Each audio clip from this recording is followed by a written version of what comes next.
I'm pregnant again. And this time, it's twins. In front of me, who got divorced due to infertility issues. My sister Vanessa proudly told our parents and continued. Raising twins must be tough, so we want to move back into our parents' house. As usual, Vanessa's husband George, who hasn't been able to hold down a steady job, probably felt uncertain about their future finances. Maybe they couldn't afford their rent anymore. Vanessa sweet-talked our parents in a cutesy voice. Isn't that right, Dad, Mom?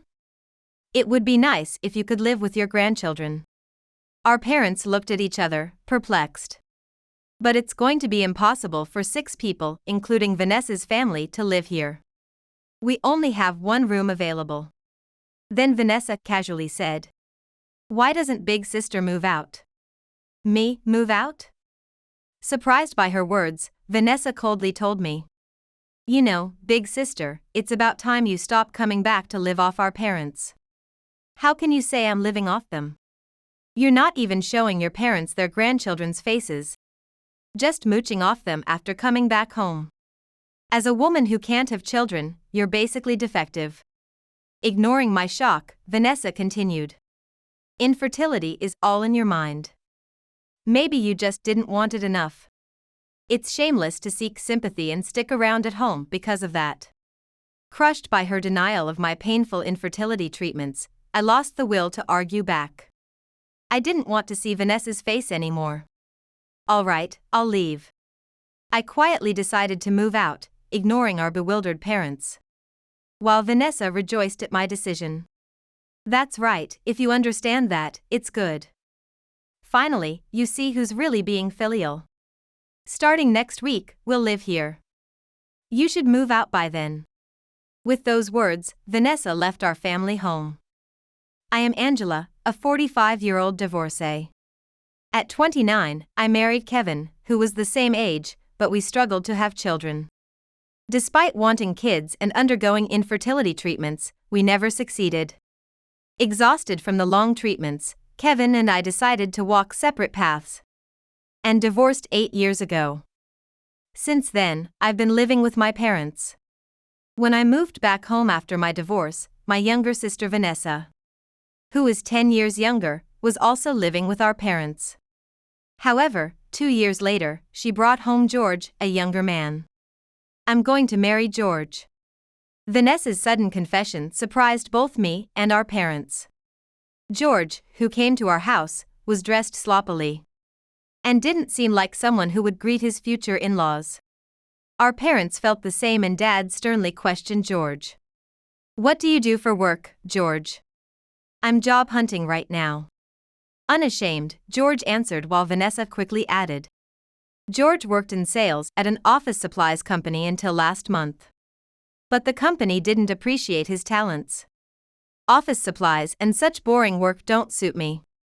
It seems George has been frequently changing jobs, unable to hold one down. Seeing our anxious parents' expressions, Vanessa continued. Even if you oppose, I will definitely marry George. Because I'm carrying George's baby. Faced with that fact, our parents couldn't oppose the marriage. They had a small wedding before Vanessa's pregnancy became noticeable. And she safely gave birth to a girl, Hannah. Vanessa began visiting home every weekend with George and their daughter Hannah. However, even after becoming a father, George's inability to keep a job hasn't changed. George changed jobs again, I hear. That's right. I still haven't found a company that appreciates my talents.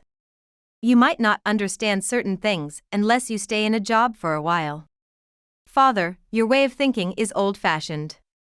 It's the era of career advancement now. Even when Dad worried and offered advice, it didn't get through to George. Despite talking about career advancement, he changed jobs too frequently. Companies gradually stopped hiring George.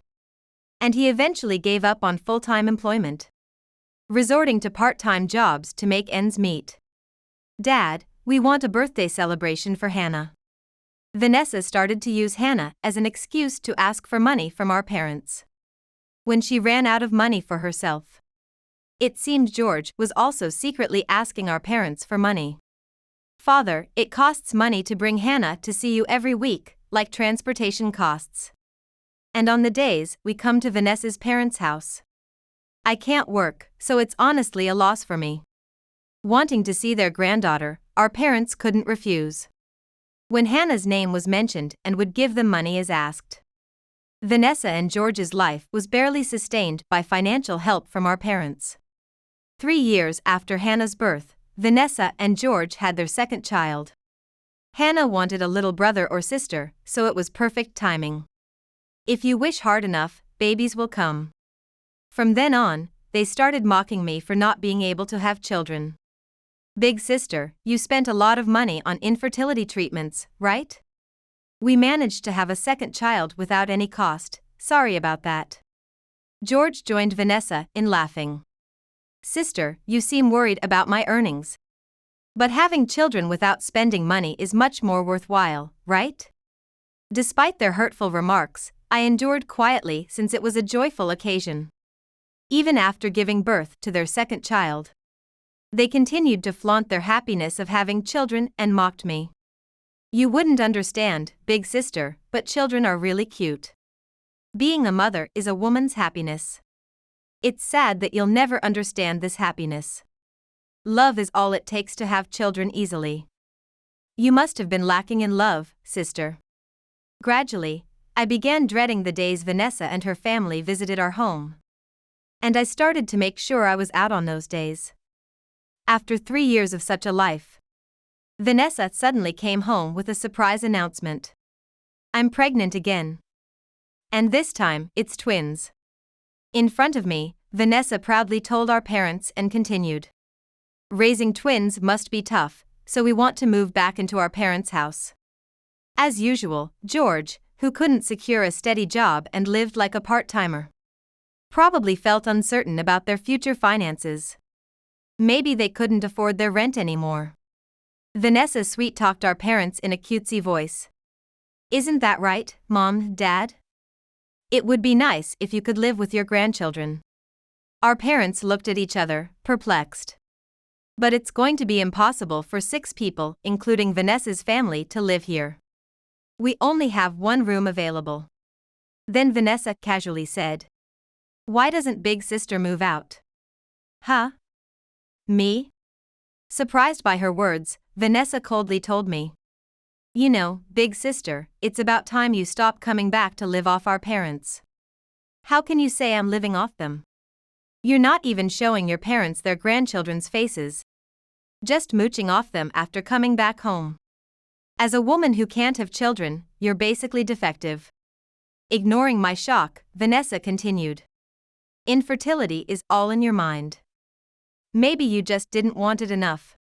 It's shameless to seek sympathy and stick around at home because of that. Crushed by her denial of my painful infertility treatments, I lost the will to argue back. I didn't want to see Vanessa's face anymore. All right, I'll leave. I quietly decided to move out, ignoring our bewildered parents. While Vanessa rejoiced at my decision. That's right, if you understand that, it's good.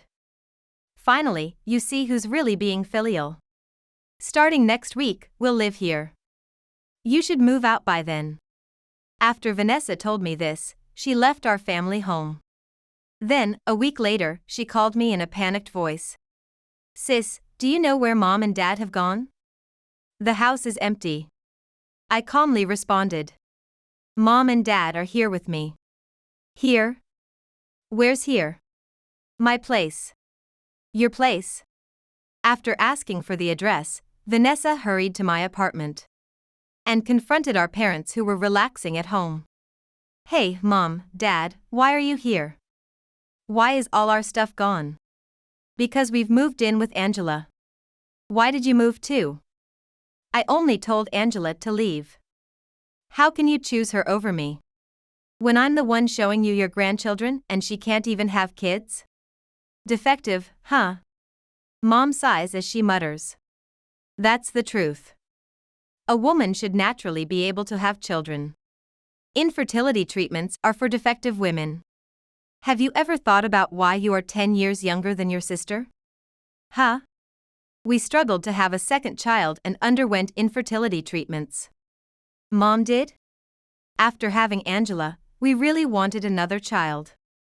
We tried for years and finally, you, Vanessa, were conceived through infertility treatments. Vanessa was silent, hearing this for the first time. That's why it was so disappointing to hear you making fun of people struggling with infertility. Maybe we've spoiled you too much. Because you were a child we had almost given up hope of having.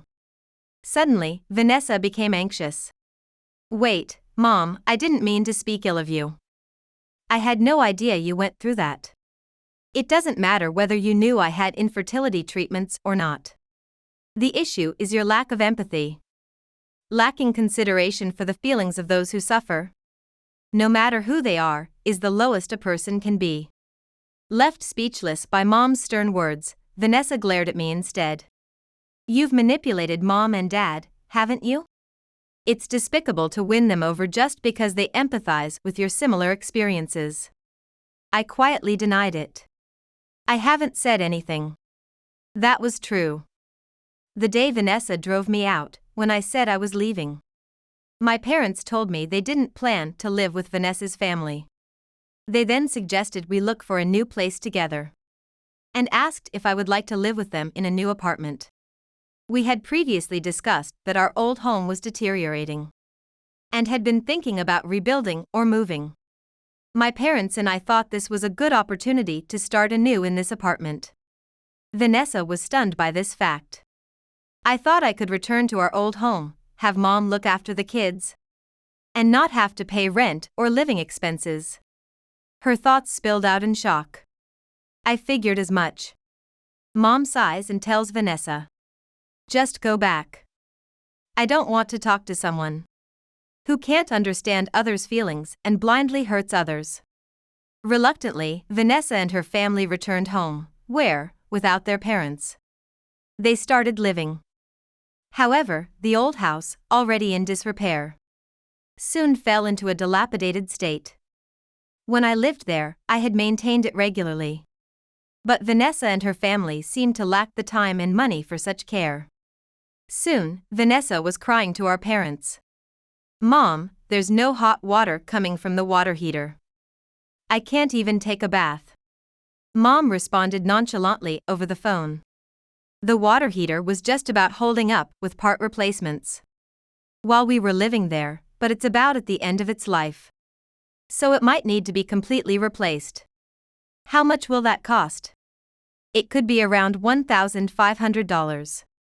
That much? It seems Vanessa begged Mom for the cost of replacing the water heater. But due to continuously giving money to Vanessa and George, our parents' savings had almost run out. As a result, I am now covering most of their living expenses. Hearing this, Vanessa urged me to talk to her. Big sis, I heard from Mom that you are now covering most of the living expenses. Yes, that's right, thanks to a certain couple, Mom and Dad have run out of savings. We are giving Mom and Dad something more important than money. Time with their grandchildren should be priceless. You're still saying that? Even after all Mom said, you haven't reflected at all. That's why I won't say it in front of Mom anymore, because then we won't get any money. If you don't want to hear the truth from me anymore, you should help us out. Help? First, give us the money for the water heater repair. Or even better, money to buy a new one. Then I will stop calling you a defective woman who can't have kids. And I will never mention infertility again. I really don't care, Vanessa. I'm not hurt by what you say anymore. I've realized that paying attention to someone with such different values is pointless. All I want is for you to leave me alone. What is that supposed to mean? Are you cutting ties with me? If that's how you want to take it, that's fine by me. You can't cut ties with me, Mom and Dad would never allow it. You know you'll never be able to give them grandchildren if you stick with me. Maybe I can't show them grandchildren, and that makes me a bad daughter. But I care more about Mom and Dad's happiness than you do. Using your children to extort money. Well, if that's what you say, do as you like. Once Vanessa realized my resolve was firm, she angrily hung up. Since then, Vanessa has been coming to our house when I am not around, begging our parents for money. But they turn her away since they have nothing left to give. She has also begged to at least be allowed to take care of the children at the family home. But our parents have refused. In the end, Vanessa gave birth to twins without any support from our parents. George is still without a steady job and doesn't help with the kids, leaving Vanessa exhausted from caring for them alone. She would like to get a part-time job to supplement George's insufficient income, but she is too worn out from childcare. She considered divorce, but the hardship of being a single mother with 4 children and no support from her family was apparent. Instead, Vanessa decided it was better to stay and try to get George to find a steady job. Suddenly, she started to intervene in his job search, which George visibly found bothersome, and he began staying away from home more. Increasingly isolated, Vanessa nagged at George whenever he came home, worsening their relationship. Meanwhile, my parents and I continued to live peacefully in our new apartment. Recently, Vanessa's oldest daughter, Hannah, has started coming to visit us secretly. Hannah, who is bright and kind, provides daily comfort not just to my parents but to me as well. I sometimes wish I could have given my parents the joy of meeting their own grandchildren. After Hannah leaves, I mention this, and my parents gently tell me, having such a thoughtful daughter with us makes us very happy. I take pride in doing everything I can for my parents. Yet, I have struggled to overcome the guilt of not being able to provide them with grandchildren. Still, my parents' warm words reassure me, and I have resolved to continue supporting them and living together.